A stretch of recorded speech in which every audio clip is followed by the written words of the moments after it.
Ladies and gentlemen, please welcome Elon Musk. Hello. Testing 1, 2. All right.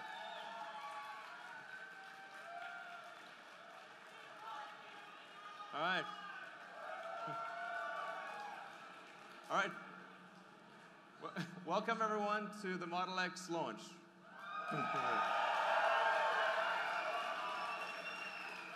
So, thank you all for coming. The Tesla team has worked incredibly hard. They've done, I think, an amazing job, and I'm really looking forward to showing you the car. I want to start off just by reminding people like what the mission of Tesla is to accelerate the advent of sustainable transport. As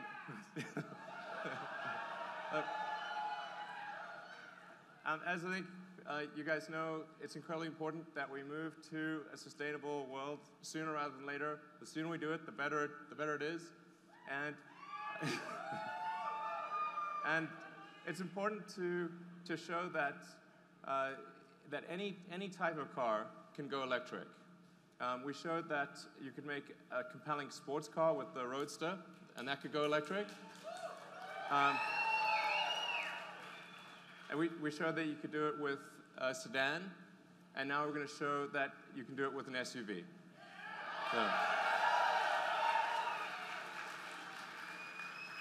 So we're going to start off with what's actually most important for a car, which is safety. So if you're driving, you're carrying your friends and family around, there's really nothing that's more important than safety. So first and foremost, the car's got to keep you and the ones you love safe and protect you under any circumstance you can imagine. So.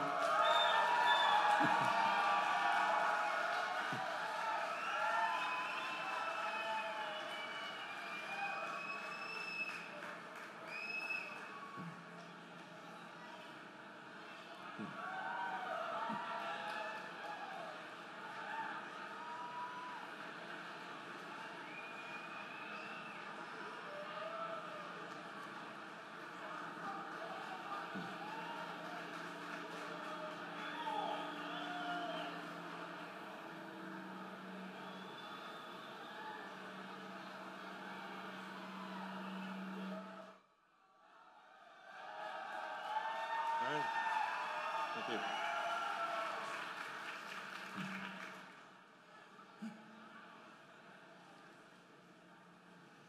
So, there you have the Model X. I'm going to talk a lot more about the details of the car, but I'm going to start off with safety. With the Model X, we've created the safest SUV ever. It's the first SUV that's 5 stars in every category. So,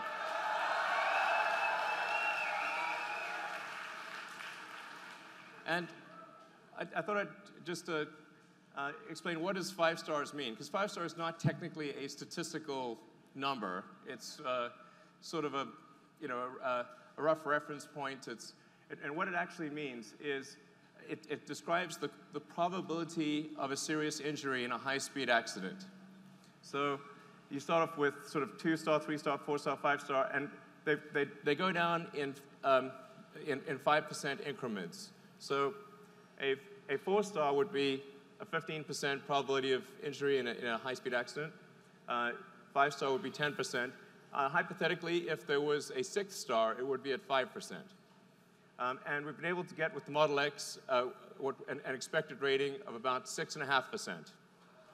So.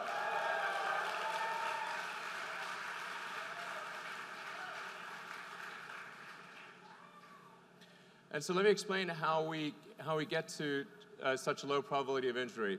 It goes to the design of the car and the fundamental architecture. So starting off with the frontal,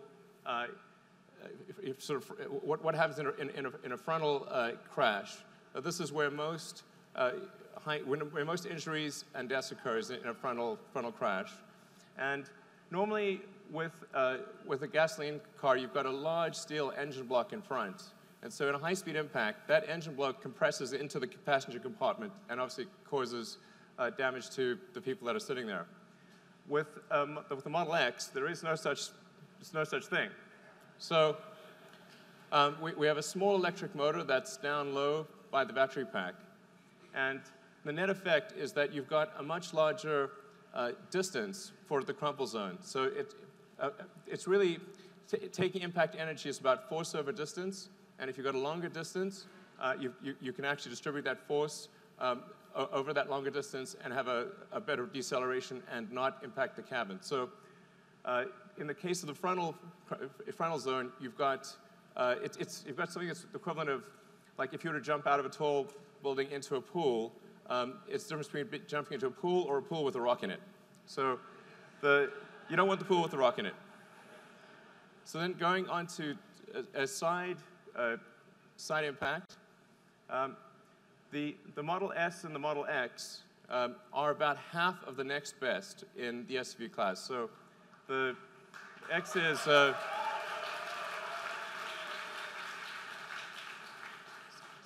the side pole intrusion is only 215 millimeters in the Model X, and that's compared to the next best SUV, which is about double that number. And let's see what that looks like in pictures. So this is what it looks like with a side. This is the actual side pole test for the Model X compared to the next best SUV in the world. Yeah.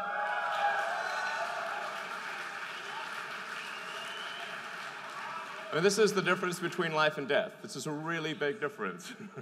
So, and then now let's look at the rollover numbers. So the Model X, because it has a low center of mass with the battery pack and the floor pan, has half the rollover propensity of any SUV or minivan. So the probability of a rollover injury is substantially reduced. And you can see this in the architecture. We start with the pack, and that pack provides a stiffening member for the whole car. It provides a very strong foundation for the whole car, lowering the center of mass, and serving as a load transfer medium to the rest of the vehicle. So whereas a gasoline car really just has thin corrugated sheet metal at the base and can't transfer the load in a side impact. So we'll just show you the rest of the car building up. You see the motors and the chassis. It gives you a sense for the core architecture of the car. Now, of course, the best protection is not to get into an accident at all. So the Model X comes standard with active safety, which includes automatic emergency braking and side collision avoidance. So the car will actually use the camera and the radar to automatically brake before there's an accident, and it will use the ultrasonic sensors around the side of the car to steer you away from a side collision. And these are active all the time, and it's just a standard feature in the car.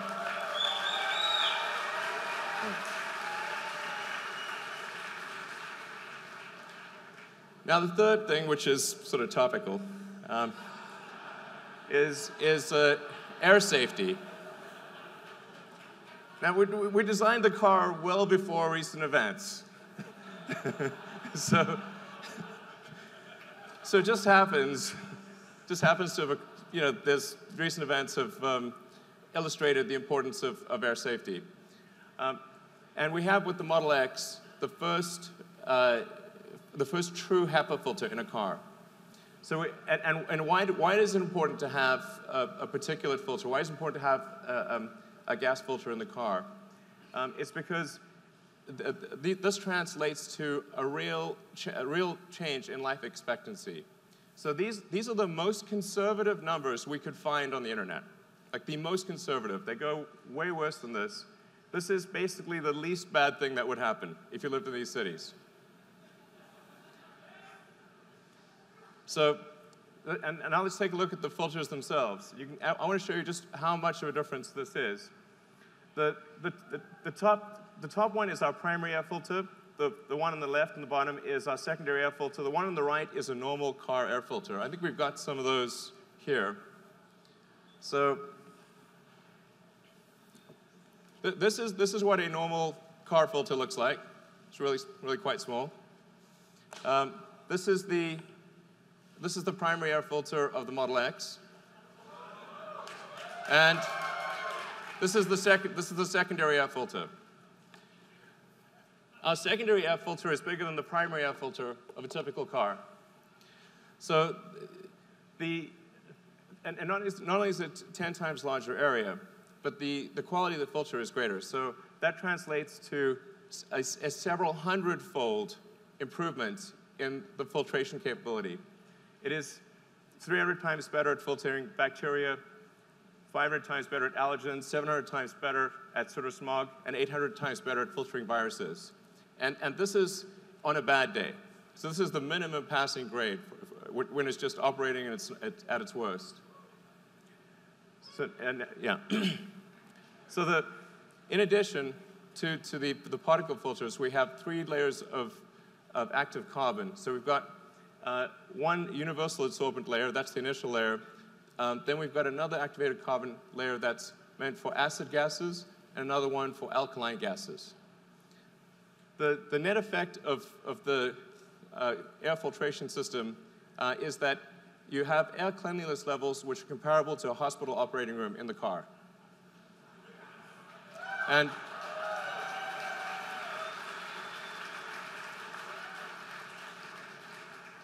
in fact, when the car is operating at its at maximum capability, so if you sort of press max capability in the car, we can't even detect any viruses or bacteria or spores. So it's like 0 come through. So if there's ever sort of a apocalyptic scenario of some kind, hypothetically, you just press the bioweapon defense mode button. This is a real button.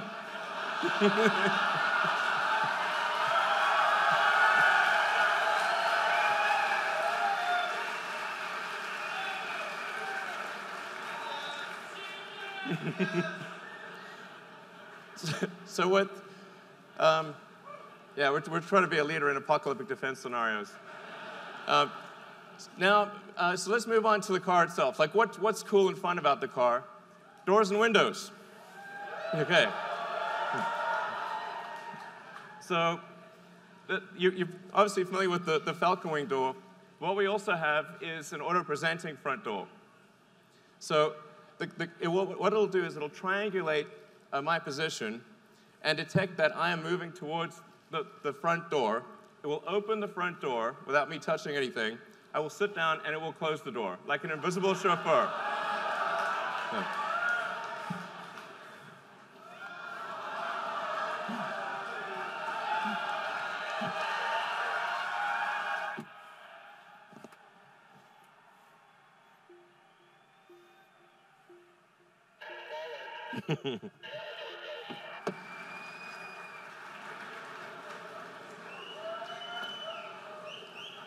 And there are a few other features that are hard to demo in this exact scenario, but something that we worked very hard on is a windshield that's a panoramic windshield. So it comes up and over and feels like a helicopter cockpit when you're driving. So it gives you unbelievable visibility. And it's transformative in the driving experience. So you really, when you do the test drives later tonight, you'll see what I mean. It's really makes a difference. And then in addition to that, we also have it's a small feature, but an important one, is the ability to blind holster your phone. So this is like one of those things where it's small, but it's important. Instead of having to fiddle with a bunch of wires to plug in your phone, you can basically take it out of your pocket and blind holster it. It'll automatically fit, and there are adapters for every variant of popular phone.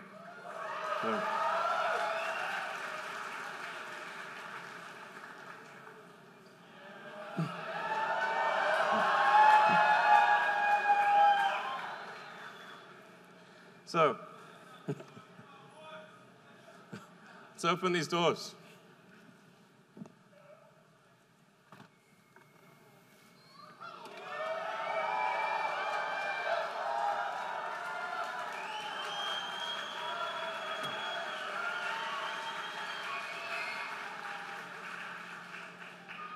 So the reason we created these doors was originally we were trying to solve a problem, which is how do you access the third row if you have child seats in the second row?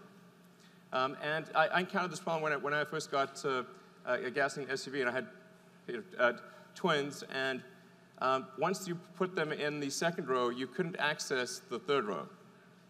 So we wanted to have an opening that was big enough so that you could do that. So you could have real utility of the third row, even if you have kid seats in the second row. So you basically just press the button.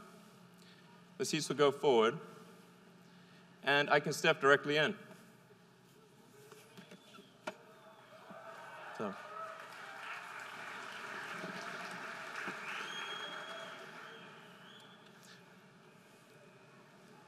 It's also important that if you have, say, a child seat here, that instead of having to cantilever your kid out in front and sort of put them basically into a small hole, you can actually just stand right here.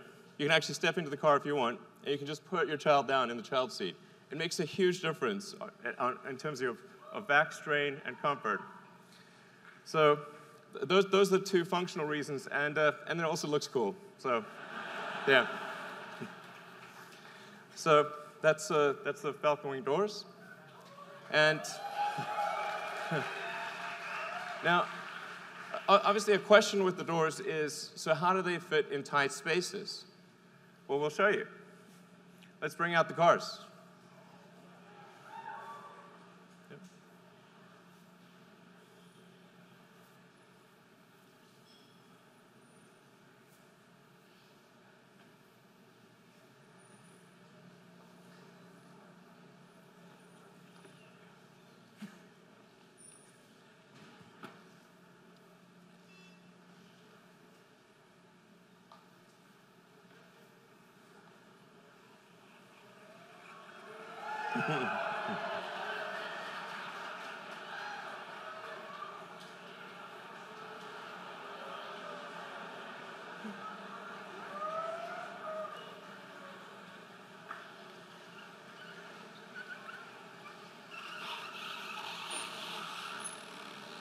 So the scenario we're going to show you here is if you've ever been in a parking lot and someone parked real close.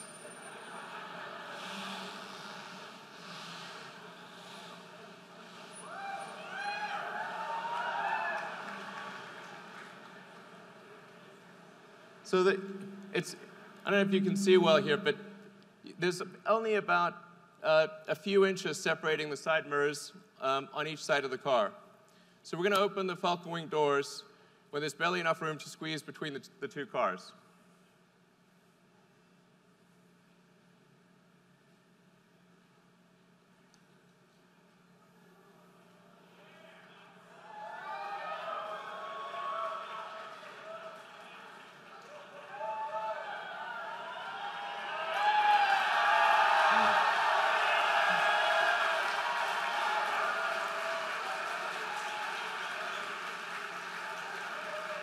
So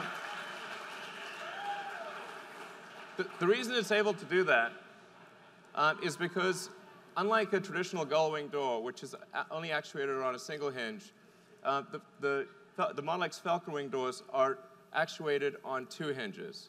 So it's able to move up and over instead of simply moving out in a broad arc. And moreover, if you compare it to, say, a minivan door, let's open the minivan door here. You can see that when the minivan door opens, I can't even get through that space. So let's close the minivan door. Now the Falcon Wing door is open.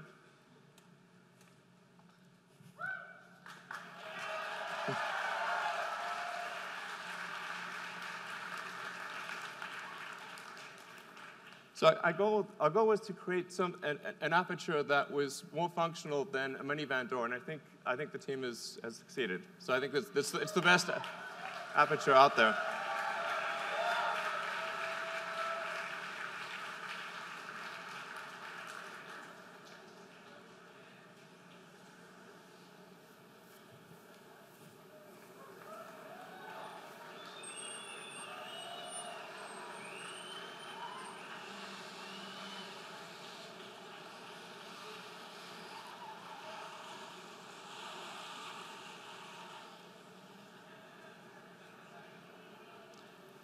And just to illustrate what it's like in a garage, so you saw what it's like if it's tight from a side standpoint.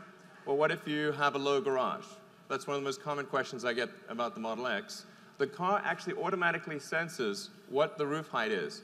So there are ultrasonic sensors in the roof of the car that calculate the roof height and automatically compute a new opening arc depending upon what the height of the ceiling is and what the side obstacles are.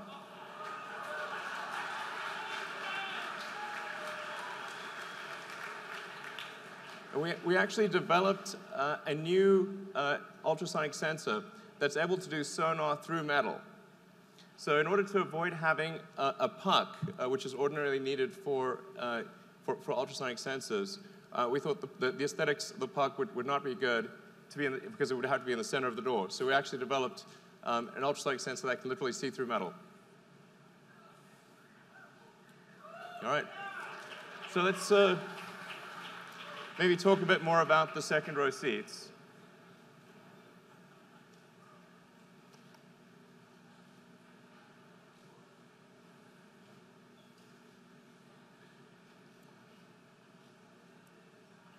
So normally second row seats in a car don't get a lot of love. So let's show you what second row seats typically look like in a car. So that's sort of what second row seats normally look like. But particularly when you open something and it's silhouetted, as it does with the Falcon Wing door, it tends to create a halo around the seat. So we put a lot of effort into creating a beautiful seat. And not only is the seat, I think, probably the best-looking second seat, if that's a superlative, ever, but it actually provides more functionality because you have a flat floor, and you can stow something. So if you've got a backpack or a laptop or a handbag, you can stow that under the seat instead of having it at your feet. So it actually provides utility as well as aesthetics. All right. And speaking of utility, let's see what the Model X can really carry.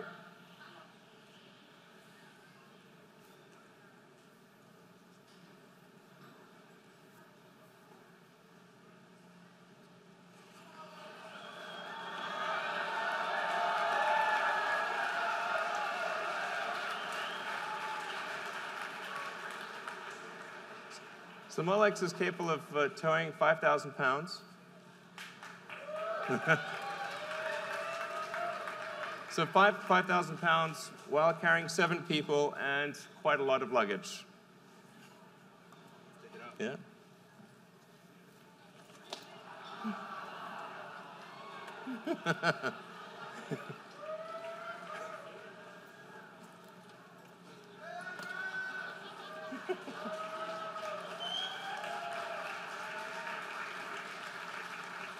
And of course, let's not forget about the front.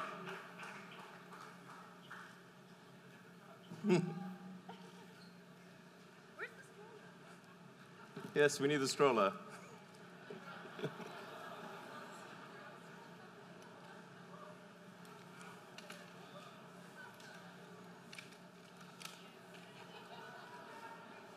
There we go. Do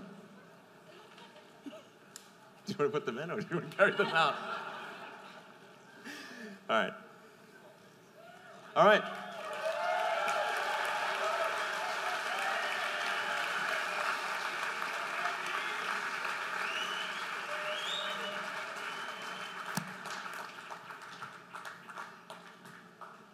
All right, so there you have it. Model X carrying seven people, a 5,000-pound trailer, and I lost count of how many bags, and a stroller.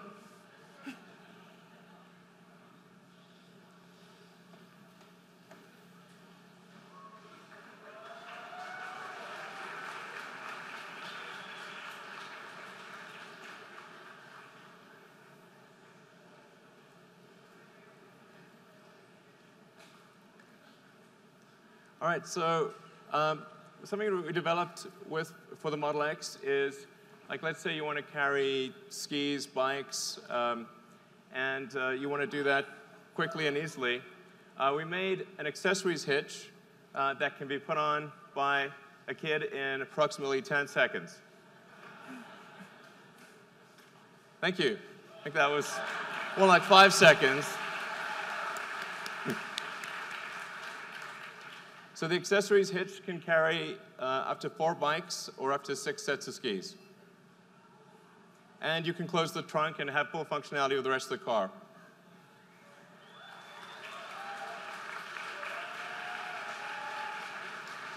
Woo.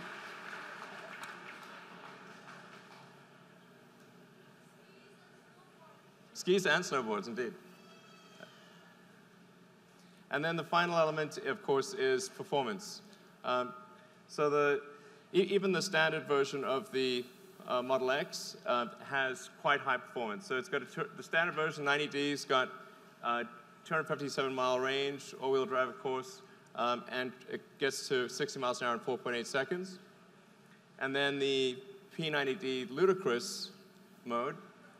I mean, this goes so fast, it's wrong. So do 0 to 60. This is an SUV, and it'll do 0 to 60 in 3.2 seconds.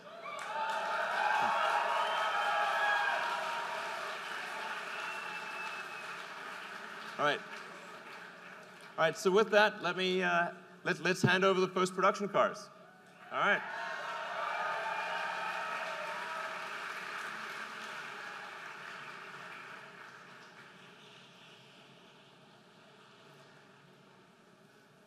All right, so let's see, VIN 6.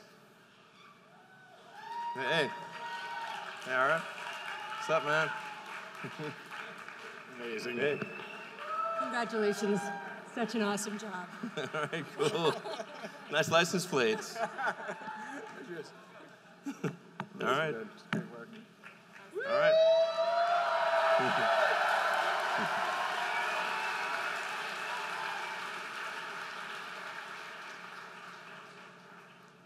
All right, it's VIN 5.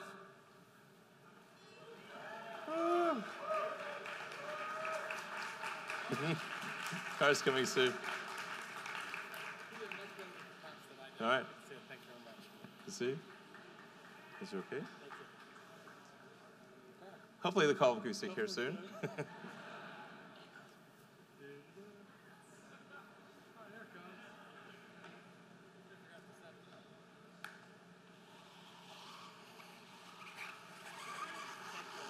All right, thanks.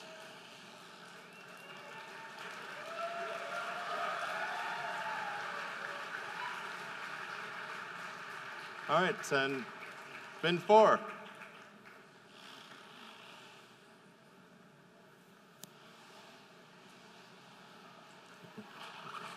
Standing for Sergey. All right. All right.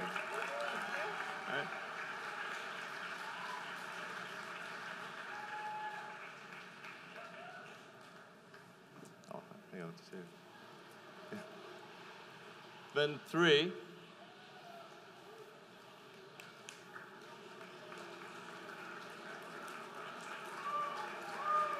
All right.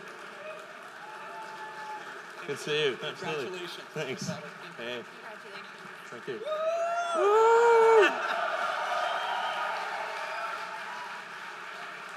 All right, and VIN 2.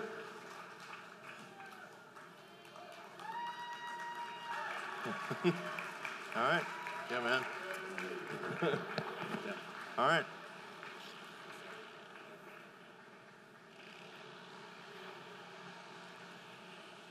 And then, let's see. Then the final one is my car, which is going to be up in a moment. And I will I'll leave my car on stage when it arrives, so that you can come and take a close look at it and cool around it and that kind of thing. And that's that, really. I hope you have a great night. Enjoy the test drives. So I'd like to thank you, and like to thank the Tesla team who worked super hard to make this night work. All right, thanks. Have a good night.